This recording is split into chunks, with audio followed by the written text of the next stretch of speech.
ఇప్పుడు మనం Microsoft word మరియు దాని యొక్క ఎన్విరాన్మెంట్ ఎలా ఉందో చూస్తాం. మరి ఎంఎస్ ఆఫీస్ కింద మైక్రోసాఫ్ట్ వర్డ్ 2007 దీని మీద క్లిక్ చేయండి. సో స్టార్టింగ్లో ఈ విధమైన ఎన్విరాన్మెంట్ మీకు రావడం జరిగింది.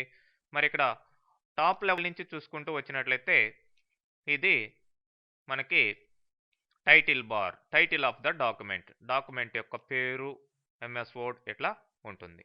ఇవి control buttons, minimize and maximize, restore, close buttons ఉన్నాయి. మరి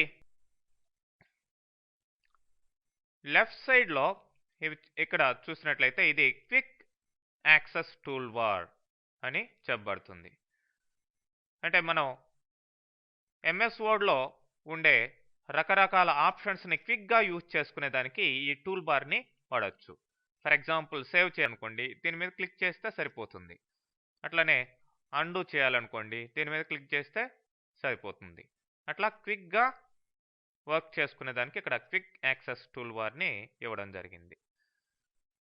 మరి దాని పక్కనే ఈ రౌండ్ షేప్లో ఉన్నదాన్ని ఆఫీస్ బటన్ అంటాం. దీని మీద క్లిక్ చేస్తే మనకి ఇంతకు ముందర ప్రీవియస్ వర్షన్స్లో ఎంఎస్ ఆఫీస్ వర్షన్స్లో ఫైల్ మెనూలో ఏ ఆప్షన్స్ అయితే ఉన్నాయో వాటికి సంబంధించిన ఆప్షన్స్ అన్నీ ప్లస్ అడిషనల్ ఆప్షన్స్ అన్నీ కూడా ఇక్కడ చూడొచ్చు. ఓకే, మరి ఇక్కడ ఈ ఆఫీస్ బటన్లో కావచ్చు, లేదంటే ఈ కింద ఇచ్చిన ఆప్షన్స్లో కావచ్చు, వీటిని ఏ ఆప్షన్ అయినా సరే మీరు క్విక్ యాక్సెస్ టూల్ బార్లో పెట్టుకోవచ్చు. జస్ట్ ఇక్కడ ఈ 3 బటన్సే ఉన్నాయి ఈ టూల్ బార్లో. ఇంకా అడిషనల్గా కావాల్సింటే ఇక్కడ క్లిక్ చేస్తే సపోజ్ న్యూ బటన్ కావాలనుకోండి, న్యూ అనేది తీసుకోండి. ఇట్లా వద్దనుకోండి మళ్ళీ న్యూ బటన్ డీసెలెక్ట్ చేయండి. అవే కాకుండా ఇక్కడ ఉన్న వేరే ఆప్షన్స్ కూడా, ఫర్ ఎగ్జాంపుల్ ఇది కావాలనుకోండి, అండర్లైన్, ఇక్కడ రైట్ క్లిక్ చేసి దీని మీద రైట్ మౌస్ బటన్ క్లిక్ చేసి add to quick access tool bar అంటే అది ఇక్కడికి మనకి క్విక్గా ఆపరేట్ చేసుకునేదానికి ఇక్కడికి వస్తుంది. అంటే ఇక్కడ డైరెక్ట్గా ఇక్కడ కనబడుతుంది. ఇక్కడ లేని ఆప్షన్స్ కూడా ఇక్కడ తీసుకొని వచ్చే అవకాశం మనకు ఉందన్నమాట. ఓకే, మరి ఈ కింద ఉంది చూడండి, ఈ మొత్తం దీన్ని రిబ్బన్ అని చెప్పి అంటాం. టోటల్ ఈ బాక్స్ అంతా కూడా రిబ్బన్ అంటాం.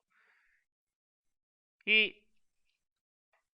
రిబ్బన్లో మనకి ప్రీవియస్గా అంటే ఇంతకు ముందర ఆఫీస్ లేదంటే ఎంఎస్ వర్డ్ వర్షన్స్లో మెనూ బార్స్లో ఏవైతే ఇచ్చున్నారో వాటిలంతా కూడా ఈ రిబ్బన్లో ప్లేస్ చేయడం జరిగింది. అది కూడా ట్యాబ్స్ రూపంలో. చూడండి, ఇదొక ట్యాబు, ఇదొక ట్యాబు, ఇట్లా మనకి 7 ట్యాబ్స్ ఇక్కడ ఇవ్వడం జరిగింది. Home, insert, page layout, references, mailings, review and view.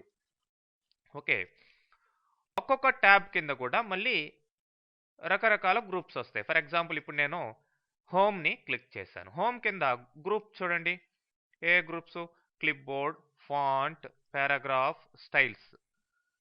ఈ గ్రూప్లో ఒక్కొక్క గ్రూప్లో కూడా మళ్ళీ వాటికి సంబంధించిన ఆప్షన్స్ అన్నీ ఉన్నాయి. ఫర్ ఎగ్జాంపుల్ ఫాంట్లో మీకు బోల్డ్, ఇటాలిక్, అండర్లైన్ ఇట్లాంటి రకరకాల ఆప్షన్స్ ఉన్నాయి. ఈ మినిమం ఆప్షన్స్ ఇక్కడ ఇచ్చేస్తుంటాడు. అడిషనల్ ఆప్షన్స్ కావాలంటే ఇక్కడ ఈ ఈ కార్నర్లో మీరు ఈ ఆరో మార్క్ కాడ క్లిక్ చేసినట్లయితే అడిషనల్ ఆప్షన్స్ అన్నీ మీకు రావడం జరుగుతుంది. మినిమం ఆప్షన్స్ ఇక్కడ ఉంటాయి. ఫర్ ఎగ్జాంపుల్ ఇక్కడ క్లిక్ చేయండి, అడిషనల్ ఆప్షన్స్ వస్తాయి అన్నమాట. అంటే ఇక్కడ లేని ఆప్షన్స్ కూడా ఆ అడిషనల్ ఆప్షన్స్లో మీరు చూడొచ్చు, వాటిని అంతా కూడా యూజ్ చేసుకోవచ్చు. ఓకే, మరి ఈ అడిషనల్ ఆప్షన్స్ని మీరు ఇట్లా క్లిక్ చేసి ఈ పర్టికులర్ సెట్టింగ్స్ మీరు సెలెక్ట్ చేసుకొని ఓకే ప్రెస్ చేసి మీరు దాన్ని యూజ్ చేసుకునే అవకాశం ఉంటుంది. తర్వాత మీకు ఈ కింద లాస్ట్లో ఉంటుంది, ఇదే స్టేటస్ బార్ అని చెప్పి అంటాం. స్టేటస్ మీ యొక్క డాక్యుమెంట్ యొక్క స్టేటస్ని ఇక్కడ చెప్తూ ఉంటుంది. ఎన్ని పేజీలు ఉన్నాయి, దాంట్లో మీరు ఎన్నో పేజీలో ఉన్నారు. ప్రస్తుతం ఒక పేజీ ఉంది, దాంట్లో మీరు ఫస్ట్ పేజీలో ఉన్నారు. వర్డ్స్ ఎన్ని ఉన్నాయి మీ యొక్క డాక్యుమెంట్లో, ఇట్లాంటివంతా కూడా ఇక్కడ రావడం జరుగుతుంది. మరి ఇటు చివరన వ్యూకి సంబంధించిన బారు ఉంది. ఏ విధమైన వ్యూలో మీరు యొక్క డాక్యుమెంట్ని చూడాలనుకుంటున్నారు. ఫర్ ఎగ్జాంపుల్ ఇక్కడ జూమ్ తగ్గిస్తున్నాను, అంటే ఈ ప్లస్ కాడ క్లిక్ చేస్తే ఎంత వ్యూ కావాలి అనేది వస్తుంది. అట్లానే ఏ విధమైన వ్యూ కావాలి, ప్రింట్ లేఅవుట్ వ్యూనా, అట్లానే ఫుల్ స్క్రీన్ రీడింగా, ఇట్లా రకరకాల వ్యూస్లో మీ యొక్క డాక్యుమెంట్ని చూసుకోవచ్చు. మరి ఇవే కాకుండా ఇక్కడ రూలర్స్ అనేటివి ఉన్నాయి. హారిజాంటల్ రూలర్, ఇది వర్టికల్ రూలర్. మీ యొక్క డాక్యుమెంట్లో ఈ యొక్క రూలర్స్ ద్వారా లేఅవుట్ని సెట్ చేసుకోవచ్చు, మార్జిన్స్ని సెట్ చేసుకోవచ్చు. చూడండి, ఇక్కడ క్లిక్ చేసి డ్రాగ్ చేయండి, టాప్ మార్జిన్ ఇక్కడి నుంచే మీరు టైప్ చేసుకోవచ్చు. అదే మార్జిన్ తగ్గించారనుకోండి, టాప్ మార్జిన్ ఇక్కడి నుంచి టైప్ చేసుకోవచ్చు. ఇదంతా మార్జిన్ ఏరియా అనమాట. అట్లానే ఇక్కడ చూసినట్లయితే లెఫ్ట్ మార్జిన్ ఉంది. లెఫ్ట్ మార్జిన్ అంటే మీ ఒక పేజ్ని ఏ విధంగా మార్జిన్స్ సెట్ చేసుకోవాలనేది, ఈ యొక్క ట్యాబ్ సెట్టింగ్స్ అంతా పెట్టుకోవాలి అనేది ఈ యొక్క రోలర్స్ ద్వారా మనకి తెలుస్తూ ఉంటుంది. అలానే top, left, right, bottom margins కూడా ఉంటాయి దీనికి. చూడండి, బాటమ్ మార్జిన్. మరి ఇవేమో scroll bars, vertical scroll bar మీ యొక్క పేజీని పైకి కిందకి స్క్రాల్ చేసేదానికి. అట్లానే హారిజాంటల్ స్క్రాల్ బార్. మరి మీ డాక్యుమెంట్లో మీరు ఇక్కడ టైప్ చేసినట్లయితే ఇక్కడ ఫస్ట్ ఒక పేజీ ఉంది, నేను జస్ట్ రఫ్ ఇన్ఫర్మేషన్ టైప్ చేస్తూ ఉన్నాను.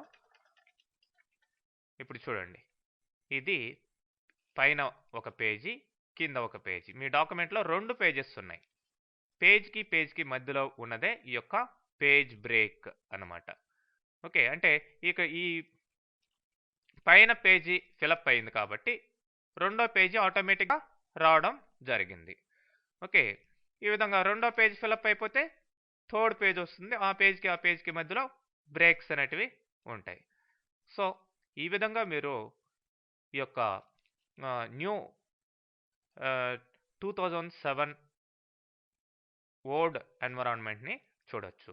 అట్లనే ఇక్కడ మెయిన్గా మీరు ఈ యొక్క ట్యాబ్స్ చూసినట్లయితే, ట్యాబ్స్లో ఫర్ ఎగ్జాంపుల్ హోమ్ చూసారు, హోమ్ కింద చాలా గ్రూప్స్ ఉన్నాయి. అట్లనే ఇన్సర్ట్ కింద కావాలనుకోండి, ఇన్సర్ట్ కింద చూడండి, పేజెస్, టేబుల్స్, ఇలిస్ట్రేషన్స్, ఇట్లా ఈ గ్రూప్స్ ఉన్నాయి. అట్లనే పేజ్ లేఅవుట్ కింద థీమ్స్, పేజ్ సెటప్, ఇట్లా ఏ గ్రూప్ కింద మీరు వర్క్ చేయాలి, ఆ గ్రూప్ కింద ఏ ఆప్షన్తో మీరు వర్క్ చేయాలనేది కూడా మీరు ఈజీగా సెలెక్ట్ చేసుకోవచ్చు. ఓకే, ఇలా మొత్తానికి ఈ యొక్క రిబ్బన్ ద్వారా మనం మెనూస్లో చేసే వర్క్ని అంతా కూడా ఇక్కడ ఇంకా కంఫర్టబుల్గా చేసుకోవచ్చు అనేది ఇక్కడ న్యూ వర్షన్ యొక్క ఉద్దేశం.